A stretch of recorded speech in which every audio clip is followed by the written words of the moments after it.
The thing we know about economic security is that it works, that people, when they have it, are able to have so many more options, are able to start the business, participate in democracy, be part of their family. What is the cost of not investing in families, of not guaranteeing economic security in America? And I literally think the price is as significant as democracy itself.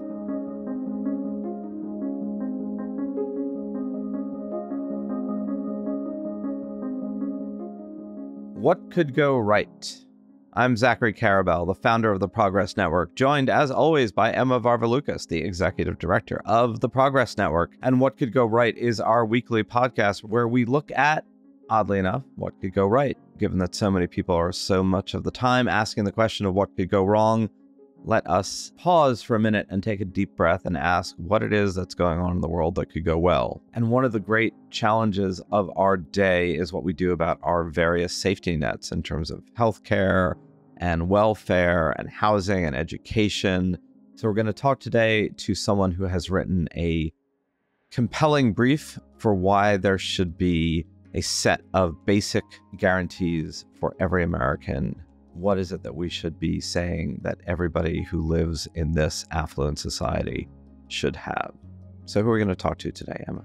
So today we're going to talk to Natalie Foster. She's the president and co-founder of the Economic Security Project, and her work focuses generally on economic security, as the title might suggest, the future of work and the new political economy. As you mentioned, we're going to talk to her today about her book, which is called The Guarantee: Inside the Fight for America's Next Economy. She served as digital director for President Obama's Organizing America, and they were a key player in winning transformative healthcare reform that we all might know as the ACA, the Affordable Care Act.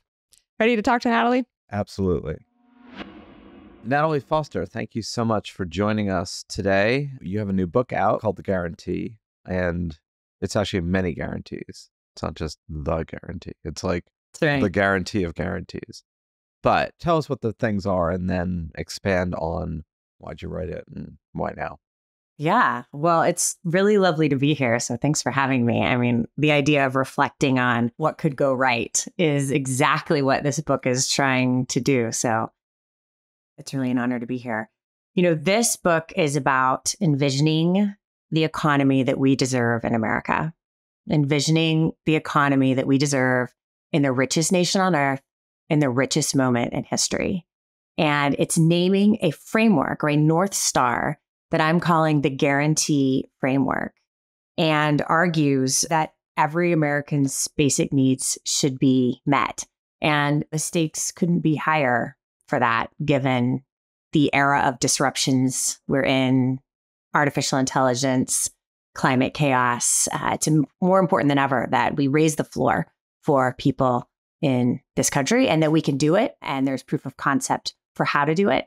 And the book introduces us to a lot of the architects who have laid the groundwork for these guarantees in America. So let's go over the guarantees. So I'm going to list them. And then if you want to double tap, that's a phrase that someone used in a previous podcast episode that Zachary and I went really crazy on. If you want to double tap on any of them, feel free. So there's healthcare, a home, income floor, dignified work, family care, college, and endowment at birth. Where would you like to start? First is sort of the big idea that it's a framework. And let me explain sort of why. The last 45 years of economic policymaking have really been summed up by three tenets: total faith in the market, zero faith in government, and people left pulling themselves up by their own bootstraps. Right? That's been the economic orthodoxy of my entire lifetime. Frankly, I'm not sure I thought the American economy could look any different than that. But it turns out it can. It has historically. There have been moments like the New Deal where government played a very different role in creating the middle class and supporting people.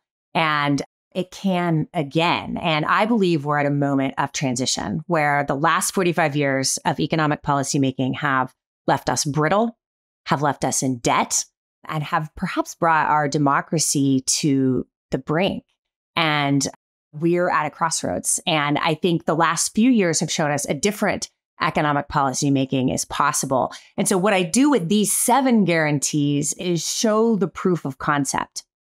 I have spent the last 8 years heads down building the income guarantee. My colleagues and I formed Economic Security Project right after the 2016 election with Donald Trump being elected to build on this big idea that there should be an income floor in America. It's an old idea and had a surge of momentum during that period of time. And so we started the Economic Security Project to, help turn that momentum into actual money in people's pockets. And so as I put my head up, I looked around and realized it wasn't just the income guarantee that had so much progress. It was a whole host of guarantees. And so you list them out beautifully, and we can talk about any one of them. But the point is simply to illustrate a march toward a new economic paradigm.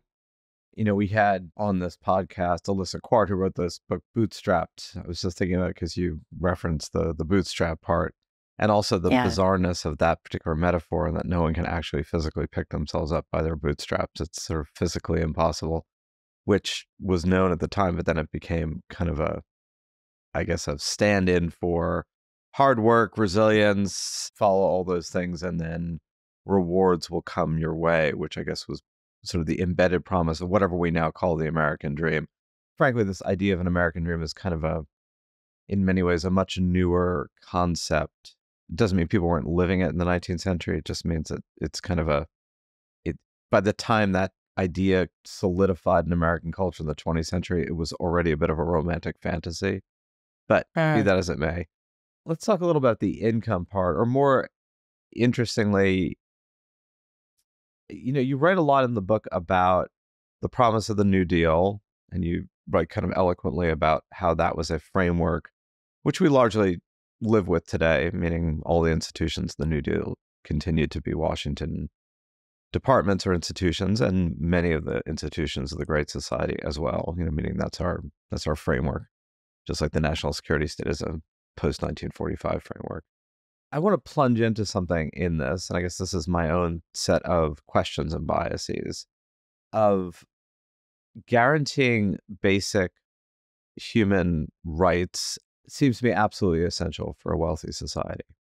The idea that you need an incredibly complicated bureaucracy to distribute it is far less obvious, and if anything, you could have a system of complete guarantees and a much smaller government.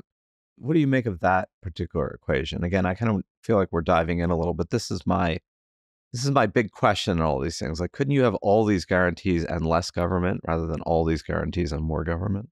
Yeah, I mean, the point of the book is to name the North Star, and it really deliberately does not get into the tensions within how we get to each guarantee. I talk about one way to guarantee things might be the public option. This idea that government should create a low-cost, high-quality option that sits inside the private market. We have public golf courses, we have private golf courses, we have public libraries, we have bookstores. And that might be a way that you guarantee that you get to the guarantee. A public option for housing being, I think, one of the sort of new surges of guarantee energy that I see growing. And in that case, you wouldn't necessarily have larger bureaucracy per se. You would just have what it takes to ensure that product is in the marketplace. So I don't think I'm philosophically opposed to what you're saying. I think it's just a matter of how we get there. Well, this might be a good segue into guaranteed income. I think it's known by a few different terms, right? Like a lot of people know from Andrew Yang, universal basic income. It's the same thing, right? Well, I think that universal basic income is arguing that everybody should get a check, no matter how much money they make. And a guaranteed income might be means tested, meaning it might go to the people who need it the most. The big idea there being guaranteed. So I think what I track in the book and what I see a lot of promise around is guaranteed income that would start by going to families that need it the most in the United States, like the child tax credit did, which was a guaranteed income for families with children. It was, a big part of the Biden plan that was supposed to stabilize the economy in the aftermath of the pandemic. And for 6 months, every parent in America who made under $400,000, which is about 90% of parents in America, received checks with no strings attached. But that made a big difference, that it wasn't universal. It was focused on people who needed the most. So that is the difference. But to your point, I think what they share in common is this idea that it's cash with no strings attached. People don't have to stand in long lines and apply for it. They don't have to prove, how they spent it or show up to, take tests or pee in a cup or any of the things that the current safety net requires, but that it's simple and it comes on a regular basis. So the one U.S. experiment that I'm most familiar with, and there have been a few, was the city of Stockton under Mayor Tubbs. And I believe you were pretty involved in that as well, which was heralded as kind of a microcosm, a laboratory of what would a universal basic income program actually look like if you pick people and sent them money. And then it all became very politicized. And I'm not entirely sure what the conclusion was of that, but maybe you could walk us through like what the real world experience of that was and how much one could extrapolate from it. Yeah, I think it's actually pretty extraordinary. You have this young mayor who at the time was one of the youngest mayors in America, who himself grew up in poverty and, goes away to Stanford, comes back to Stockton, California, and says, I want to do something that will eradicate poverty in my city. And we at the Economic Security Project teamed up with Michael early on. I actually sat next to him at a conference, and I was calling around to cities at the time trying to find a mayor who would demonstrate this idea, because at the time there was a lot of research, a lot of white papers, and a lot of sort of cool detached ideation around the idea. That does not get you policy. You need to open up the political imagination and prove that it's possible and to demonstrate what it would look like. And so that is, in fact, what Mayor Tubbs did. And he stood up about 8 years ago and announced, I'm going to do this in Stockton, and I'm going to demonstrate what an income floor would look like here in this city. And so for 2 years, 125 families received $500 a month with no strings attached. They were families who all made at median income level or below. It's a wide swath of Stockton, which is a very diverse city, about an hour and a half away from the Bay Area. And it was studied closely by researchers who are at the University of Pennsylvania. And the conclusions were, after 2 years of people receiving $500 a month with no strings attached, that people were less stressed, they had more room to breathe in their life. And the people who had received the money actually found full-time employment at double the rate than the people who did not. And that is because people had time to invest in themselves and invest in finding a job that was meaningful to them or closer to home or on a managerial track. And those are some of the findings that come out of Stockton, notably the room to breathe and the decrease in anxiety and stress. And then the idea is that this is on top of any other benefits that a family might qualify for from the state or federally. Is that right? Exactly. That it sits alongside wages, that it is on top of, any sort of housing vouchers or supplements that people get, that it's just cash that people can use each month, whether it be a transmission that breaks in the car that prevents one from getting to work, whether it be paying the final bit needed to get to the rent check that, comes due every month, or whether it be buying athletic uniforms for kids right at the start of the season when the kids, need the uniform. Something as simple as that families who have a lot of disposable income take for granted. And so many families, in America, it's about 4 in 10 families in America cannot pull together $400 in an emergency if they need to. And that's when it becomes much harder. So the pushback, both from conservatives and I think a lot of people in this vague thing we call the center, is where's the money going to come from to do that? Like if you're going to send everyone a check, who's going to pay for those checks? Now, you could say, which is more of a progressive answer, that there is a X amount of wealth at the top, whether it's billionaires or centimillionaires or corporations, that is not taxed commensurate to their use of a commons that, they somewhat free ride on. And therefore, there's kind of money at the top that could be otherwise used or collected. I suppose it's questionable whether there's even sufficient money at the top to redistribute enough to get to your UBI. But I think there's the question of A, where does it come from? B, should it come from there? And C, back to Emma's question, should or should not that be in conjunction with altering the rest of all the variegated spendings that we already do messily? My vision of the freedom dividend is that it's universal and an opt-in. But if you opt in, then you're foregoing benefits that are accruing from certain other programs. So if you're receiving housing benefits and heating benefits and SNAP and some other things, then you would look at it and say, like, do I prefer $1,000 cash to these benefits? So you are having people choose between existing benefits they have or the $1,000. Yes. And that would enable you to wind down some of those other programs. It would reduce enrollment in subscriptions.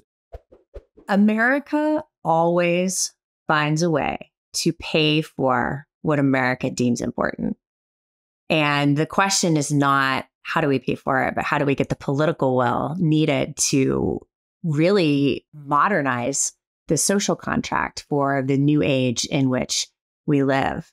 The truth is that there is reams and reams and reams of research on how we can generate the revenue needed to, frankly, see all the guarantees in America, much less the income guarantee from, reports that the National Economic Council puts out to think tanks like the Roosevelt Institute. An example is a small fee on high frequency trading that would generate, billions and billions of dollars a year. So there are a number of ways that it could be paid for. The question is, how do we generate the political will? And I frankly wrote this book to invite economists and policymakers and others to the table to help answer the question of how we would get there.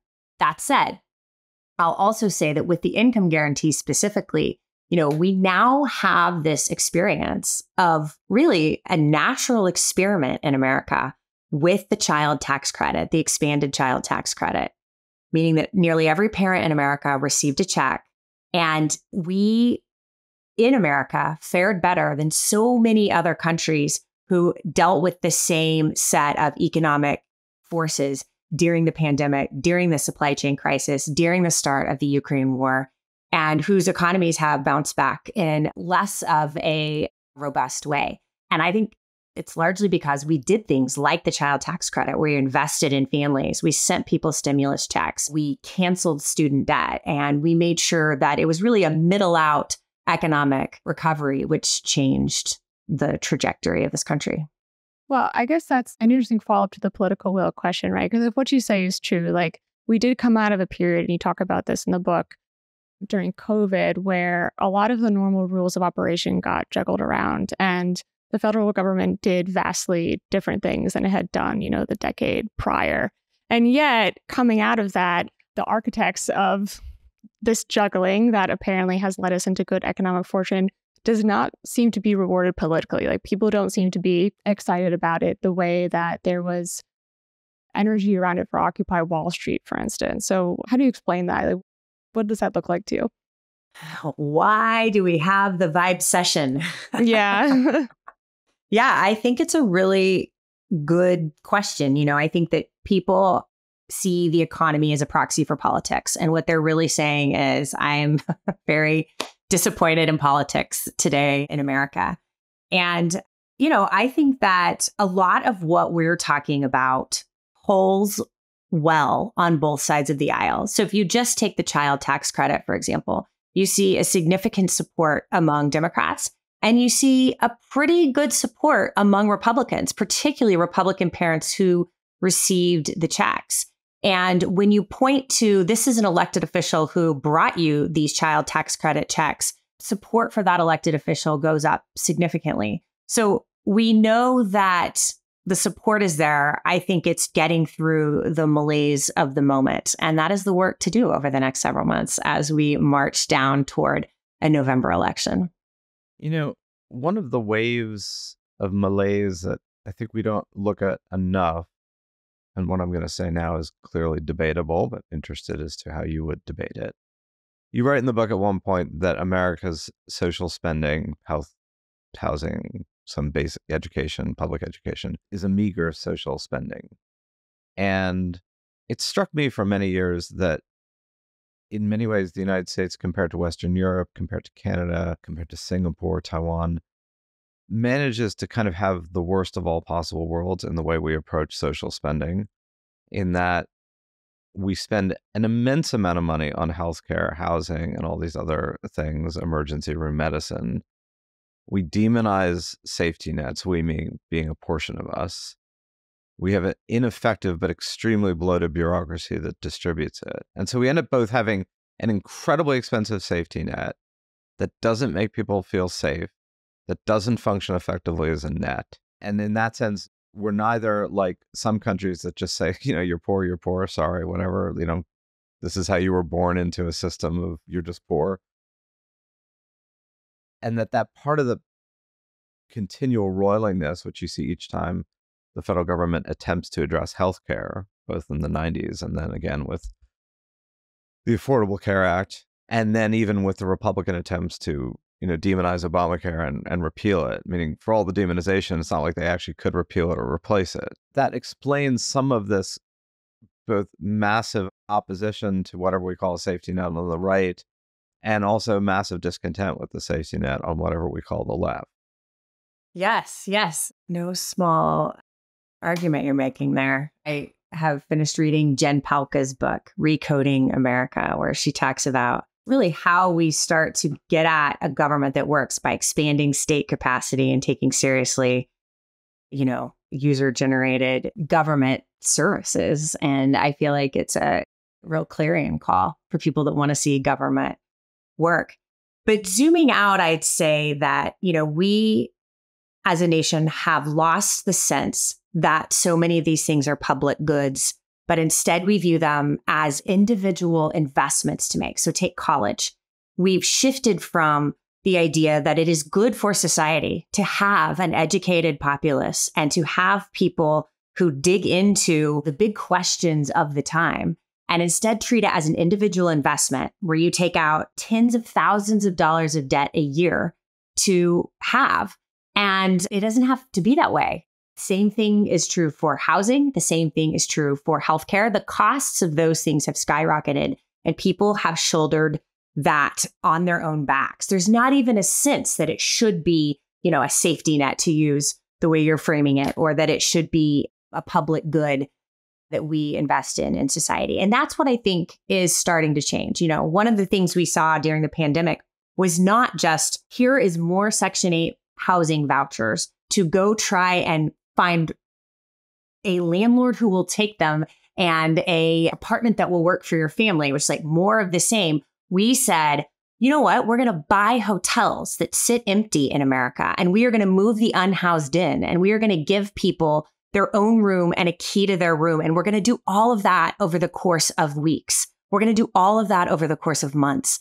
And that was the man on the moon spirit that I want to see on problems that feel intractable, like housing, that I think will cut through the malaise we're talking about and reinstill the trust in what's possible, to the point you're making. So I want to go back a little bit to what you're talking about vis-a-vis college. This is like one of my biggest bugaboos on the left. And I should preface this by saying that I did graduate college with tens of thousands of dollars in debt. So I don't say this from a lack of sensitivity to the issue. But my bugaboo is that there's so much focus, particularly on the left, about canceling student loans. And to me, it's just a Band-Aid over the problem. The Biden administration announced its latest round of student debt relief Wednesday. More than $6 billion will be canceled for 317,000 borrowers who enrolled at any Art Institute campus between 2004 and 2017. President Biden and the Education Department say the Art Institutes, a now defunct system of for-profit art schools, knowingly misled prospective students with inflated salary expectations.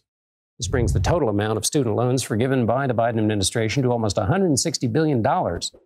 There's a limit to what the government can do vis-a-vis private universities, but I have to wonder about why the left is not spending their energy talking about funding public universities, or maybe there are other ideas out there that I haven't considered. And why is it always a canceling that you'll then just have to cancel again and again and again in the future?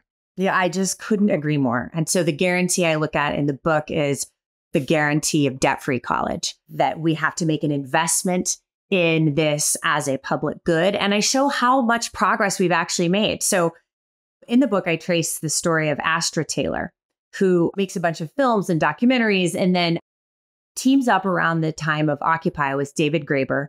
And they're talking about, canceling debt, medical debt, student debt. And so they start to buy it on the secondary market and cancel it, raising thousands of dollars to cancel millions of dollars of debt. And it's very inspiring work, but it's all a drop in the bucket. Right around that time, student debt in America hits $1 trillion. It's much higher now, but that was an extraordinary moment. And she realizes we have to be organized. So starts the Debt Collective, one of the many organizations fighting for debt-free college. And from there, an idea that was almost laughed out of the room during even an Obama administration, the idea of canceling debt, becomes a Rose Garden event in the Biden administration as millions and millions of dollars of debt get canceled. It's bandied about in courts, but it is certainly the desire of the administration to cancel the debt, which is a step toward debt-free college. And to the point you're making, there is all kinds of promise programs that start to grow during this period, which start to get at free community college, free four-year college. And there's more and more of an emphasis on that than there has been in the past. So there's still a long way to go to reinvesting in public education in a way. There was a time in America where high school was not a right and high school wasn't free. And it certainly wasn't for everyone. And that was a movement that said, no, we want our kids in this country to go to 4 years of high school. And we did it.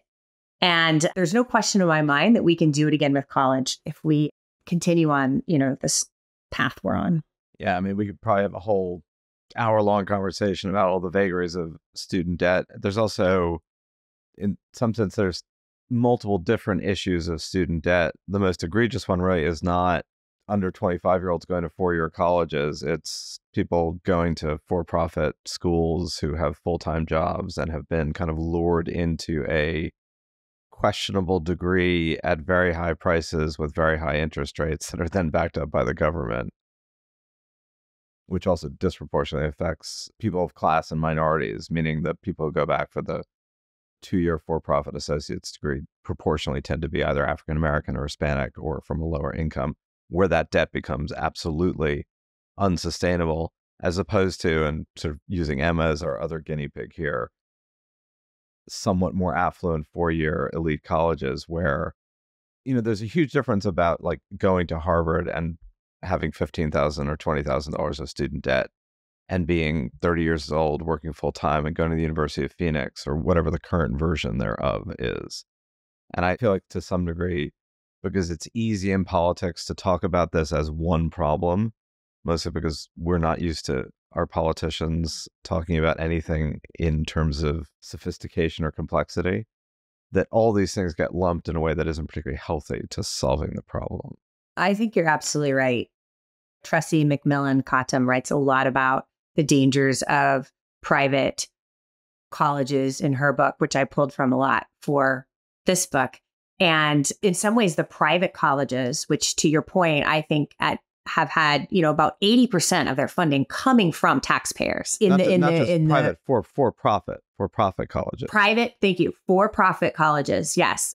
Funded through, Pell Grants and other student loan support that government gives, are stepping into the void of a guarantee.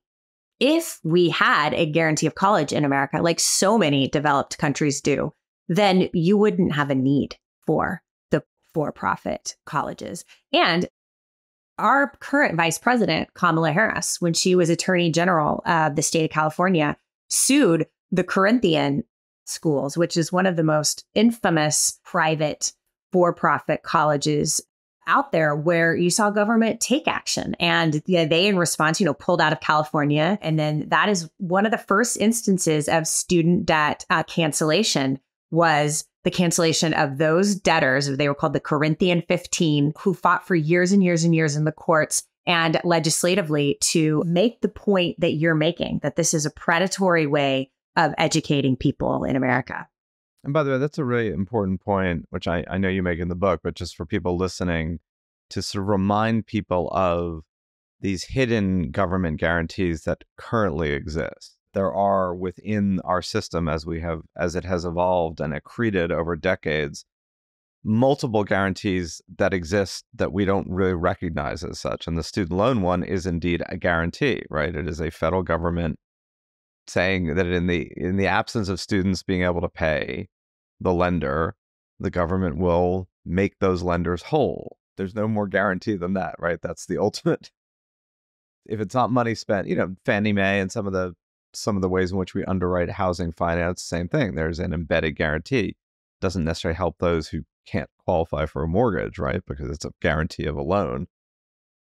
But the more that you can remind people of that, again, or the more that people can be made aware of the multiple guarantees that we currently fund, even if we don't recognize or identify them as such, I think the less it seems some sort of, wouldn't it be great if everybody had anything and everything, and much more, we could do such a better job and potentially even spend way less money providing all these things, some of which we provide covertly and badly, some of which we don't provide at all, but many of which exist in some bizarre form or another through some government agency, state or federal.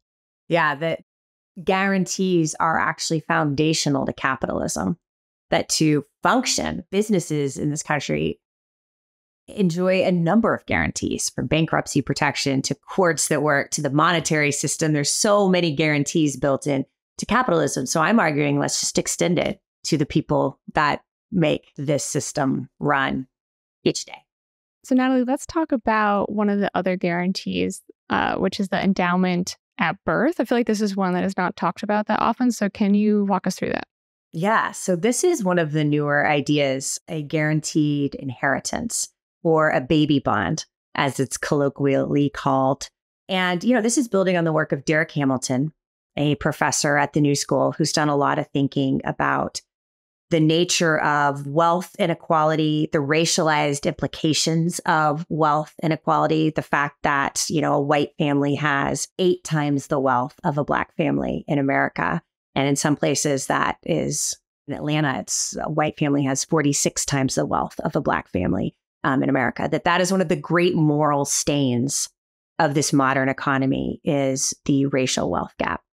And any sort of income supports, whether it be raising the minimum wage or a guaranteed income, that those are important, but we'll never get at wealth. Wealth is different from income. But one of the things that would get at wealth is a guaranteed inheritance.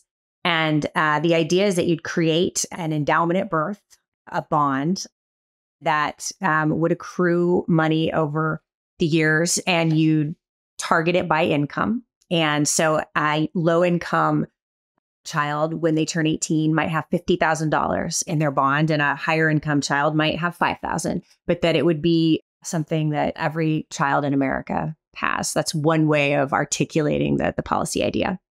And this has gone from the margins to the mainstream in rapid speed.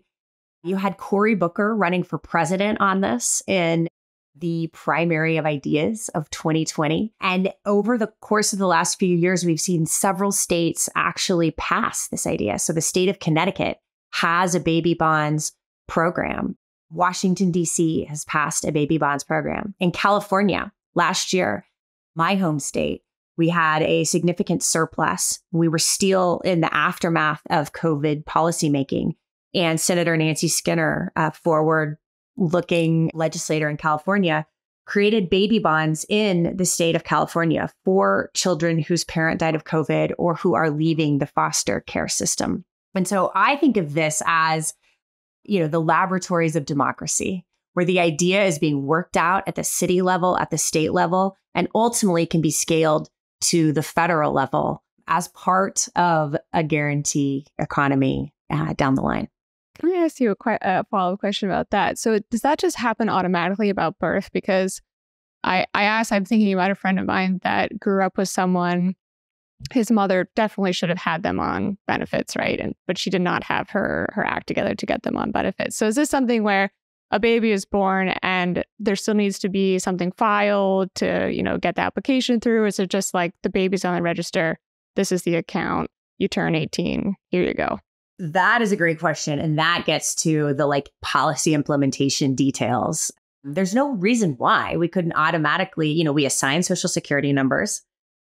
There's no reason why we couldn't automatically open accounts for children. I think most of them today, they're really building on the work of the last several decades of something called child savings accounts. And that tended to be parents, a school district or some public entity encouraging parents to open these accounts for their children. And then the entity would start to put, some money in and encourage the parents to save as well.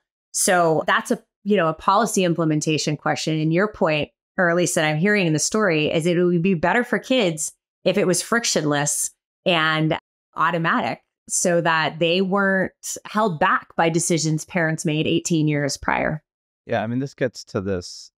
There is an aspect of people's dislike or distrust of government that is not just the proliferation of neoliberal ideas and the virtues of the market.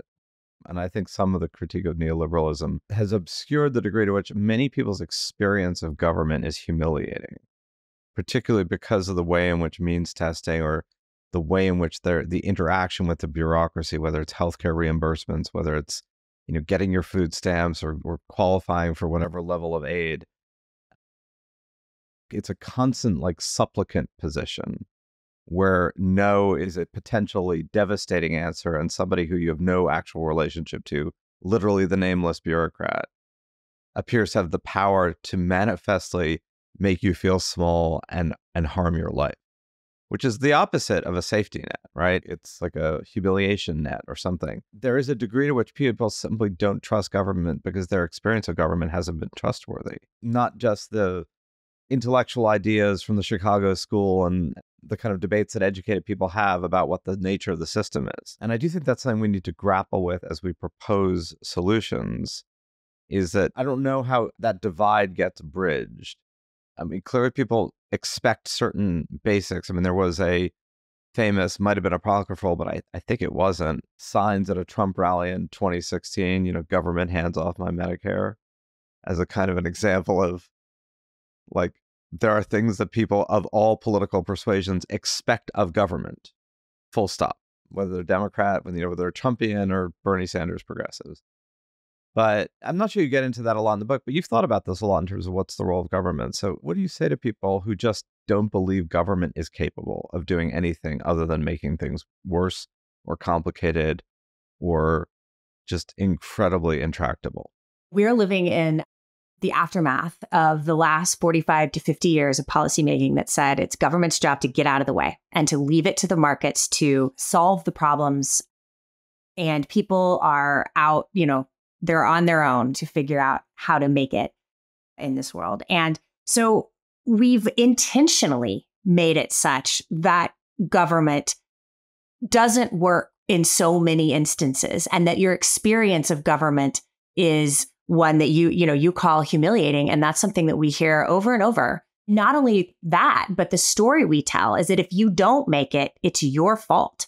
And we hear a lot of conversation about shame for having hundreds of thousands of dollars of debt, even though the story in America was that was exactly what you were supposed to do in order to go to college. The shame of having bought a home in 2008 before the crisis hit. And then, your home being worth a quarter of what it was supposed to be.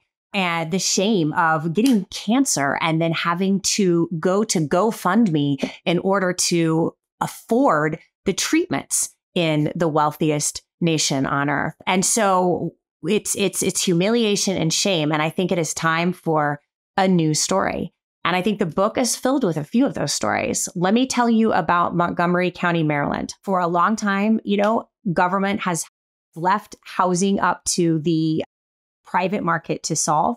And here we are with 6 million units short in this country. The inability to build in most cities for a whole host of reasons that we get into in the book, and rent skyrocketing. So a true housing crisis in America. And in Montgomery County, Maryland, the housing authority said, we actually think it's our job to ensure that there is housing built in this county that supports middle income earners, that is kept permanently off the speculative market so that it can always be available to middle income earners, and that it's good housing, and that it's housing right on a transit line.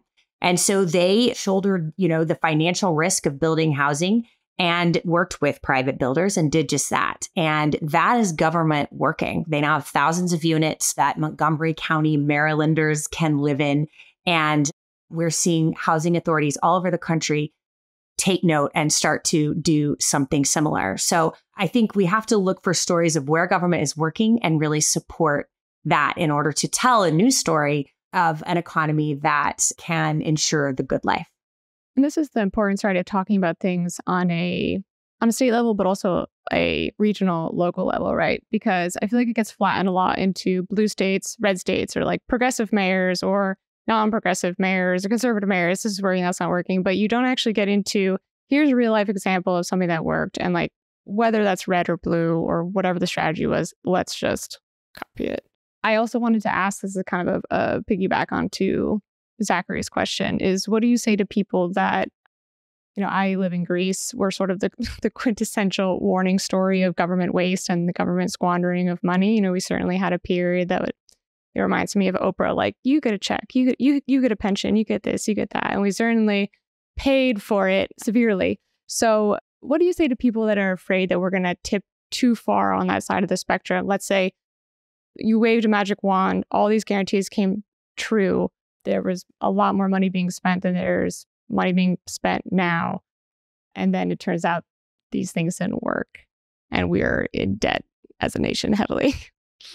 The thing we know about economic security is that it works, that people, when they have it, are able to have so many more options, are able to start the business, they want to start, be entrepreneurial, just participate in democracy, be part of their family. We know that economic security works. So the question in my mind is, what is the cost of not investing in families, of not guaranteeing economic security in America? And I literally think the price is as significant as democracy itself. Well, I think on that full-throated note, we will bring this particular phase of a much longer conversation to an end. But I would urge everyone to go and read the book, The Guarantee. It's got a lot of history about how we kind of, got to where we are. It's certainly it's a partisan book, but probably in a good way. It's an honestly partisan book. But it's a discussion that I think is much more bipartisan than people think. Back to that. Poverty is really not a political party. No political party has a lock on people struggling to provide basic needs for themselves. And, different people come up with different political expressions of that discontent. Some people, go right, some people go left. But that core issue is much more human and ubiquitous, and one that I think neither party has really done a great job squaring the circle of. Certainly not a great job of squaring the circle in a way that creates some consensus amongst people who have similar needs and similar challenges. So I want to thank you for your work and the conversation, and we will, I hope, continue it. Emma, Zachary, thank you so much for having me on. It's been a real pleasure to talk to you today. Thanks, Natalie.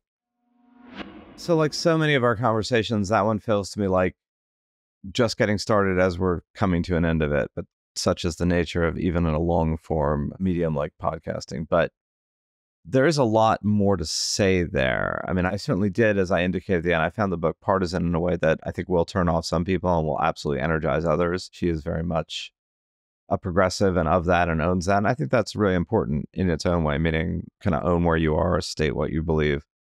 I do think that there's a far greater realm of human consensus about a lot of these needs and issues that has gotten so mired in the political identities, that it obscures the degree to which these are shared issues across states, geographies, frankly, across many parts of the world. And that's another one of these conundrums, meaning that there is so much that people, by virtue of where they are economically, share, where they become so divided, either by cultural issues or by political tribe, that gets completely obscured. Well, that was what was fun about the Andrew Yang moment, right? That he just didn't really fit into anyone's particular narrative. I mean, he was as a Democrat, right? He wasn't an independent, but still, he was sort of like. He eventually moved into independent land. Independent, so when he ran for mayor, he was in New York. He was an independent. Okay, no, he ran as a Democrat, but I mean, he was whatever. He did create a third party, and he's a member of the Progress Network, but he never seemed really at home in the Democratic Party. Right, exactly. And I think that's why he attracted people, both who might have voted for Trump or might have voted for Bernie Sanders. And that was the sort of genius simplicity of the UBI thing at the time. I also learned recently, I read an article somewhere that apparently UBI, back in the day, I mean, long before this moment of discourse, it was actually a compromise between the left and the right. So there is a way that these things, as you're saying, could be brought outside of partisan lines if they're just presented in a way as, hey, as a person, you deserve XYZ, and divorce it from certain leftist, maybe, or progressive language. Yeah, I mean, I had dreamt of a consensus of an extremely robust set of guarantees, a la what Natalie Foster has written about on the one hand, and a real dedication to paring back the size of the bureaucracy that's in charge of administering them. Because if you do have guarantees, and they are direct like UBI, or even some of the ones she talked about in a public-private partnership way, you presumably don't need the sheer scale of a bureaucracy to administer, because you wouldn't have means testing in the same way. You wouldn't have all these different hurdles, much of which costs a huge amount of money, right? So every tax dollar that we wish to redistribute, the more expensive the bureaucracy is that's redistributing it, the less percentage of that dollar actually gets to people and needs and services, and the more just pays for the system of administering it. So I thought you could potentially have some sort of odd middle ground of really robust spending on the one hand, which we basically did during COVID, and much less bureaucracy on the other, and much less red tape. That would satisfy the right, shrinking the size of government. A much more robust set of safety nets directly administered would satisfy the left, and you could have sort of a consensus around where we are going forward. I'm still surprised that hasn't coalesced as such. I don't think it's really the moment for coalescing as far as politics on the national level, but maybe it will be. Are we in an anti-coalescing moment? I think we're in a non-coalescing moment. We're in an atomizing moment. I think we're definitely in it. Well, we're in not an atomizing moment, but a two-group moment, and nobody wants to be in the groups. So atomization would be better, actually. Yeah. Right, so but actually, no, I agree with you. Mm-hmm. We'll save that for a more idealistic future, which we can talk about in the depths of our future despair. Okay, so let's look at some of the headlines of the week, shall we? Yes. All right. So progress news for this week. Let's start with some green energy transition figures. The International Energy Agency is forecasting that in 2024, 1 in 5 cars sold worldwide is going to be electric, which doesn't sound like that much until you also know that in 2020, it was 1 in 25. So an astounding uptick in the last 4 years of electric cars. Wow. In the US, Bloomberg reported that there's now 1 fast charging EV station for every 15 gas stations. So not a lot, but more than you might expect. Yeah, that's always been along with a gazillion other people's main issue / question of, where do you charge if you're driving longer distances? Now, it is also true in the United States and in most parts of the world that the vast preponderance of people in their cars stay within something like a 60-mile or 50-mile radius on a regular basis. And therefore, a 300-mile range for a plug-in vehicle is vastly more than adequate for any daily needs, meaning you're almost never going to expend a daily charge before you get somewhere. But in larger open space countries where people actually are going to do drives of 200, 300, 400, 500 miles, let alone 1,000, that whole charging issue definitely becomes much more acute. Well, I guess nobody wanted to put a bunch of money into charging stations, and then it turns out that no one wanted to buy electric cars. This is a little bit like which comes first, the chicken or the egg, you know? Right. That's that's the catch-22. Like, I don't want to buy an electric car without a charging station. Well, I don't want to build a charging station unless you're going to buy an electric car. So that clearly is working itself out as the demand accelerates and the need increases. I think the number was between 8,500 and 9,000 of the fast charging EV stations in the States now. It's more than I would have expected, to be honest. Yeah. There's a really fascinating piece in the Atlantic that I would love to point people to, which is about how bone marrow transplants, or the prospects of someone finding a bone marrow transplant donor, has changed dramatically, and probably with almost zero notice. There was a drug, I believe in the 90s, but they had not realized that it could be used for this until relatively recently. It's called cyclophosphamide. And essentially what it does is that you need to find an exact match for a blood marrow donor. And this drug allows them to open up their prospects. So if they take the drug, the transplant can happen regardless of whether the bone marrow donor only has, let's say, 3 out of the 10 markers needed rather than 10 out of 10. So if somebody doesn't find an exact match, or they have one exact match in the entire world, it used to be like, that's it. It's kind of, game over. And that is no longer the case, which is pretty amazing. Yeah, I mean, even when you were an exact match, you still had to take intensive amounts of drugs to make your body not reject the transplant as a foreign, like, alien. I had 2 friends who had rare diseases, both of whom had transplants, and then both of them died because their body didn't accept it. So, even when you found that exact match, which was rare, it was almost always a sibling or a relative. It's very hard to find an exact match just kind of randomly in the universe. If we get to the point where we are both able to expand meaningfully the number of donors and also reduce the body's natural tendency to attack, that's a total game changer for all of this. Yeah, I don't know if there have been advances about the drugs, drugs to help you not attack the foreign object. I do know that what's been so wild about, like, the pig kidney transplants and the pig liver transplants and all that wild stuff that they've been up to in the last year or so, and those patients actually surviving for a few months, would suggest to me that they've been able to figure out something that has been a bit of a game changer on that front. But, well, I don't know. That's a big question mark. Anyway, this is just like one of the other many examples of radical breakthroughs, medical breakthroughs. And this is an area we should probably do a show this year on this, of where the promise of artificial intelligence, just being able to go through multiple scenarios, different proteins, different ways the body reacts. The promise of that as an enhancement tool to making these discoveries is really substantial, as opposed to all the other areas where people are worried about the risks of AI. Absolutely. Not to mention, the mRNA personalized cancer vaccines. Now they're finding that there might be long-acting drugs that you can take for HIV, tuberculosis, and other diseases. There's just a vast field of medical breakthroughs that I think doesn't get a lot of play outside of the science world. Yep. I want to thank all of you for listening to this week's episode of What Could Go Right. Please send us comments if you have them, and suggestions. We'd like this to continue to be, as much as possible, a conversation with you, not just between us that you're listening to.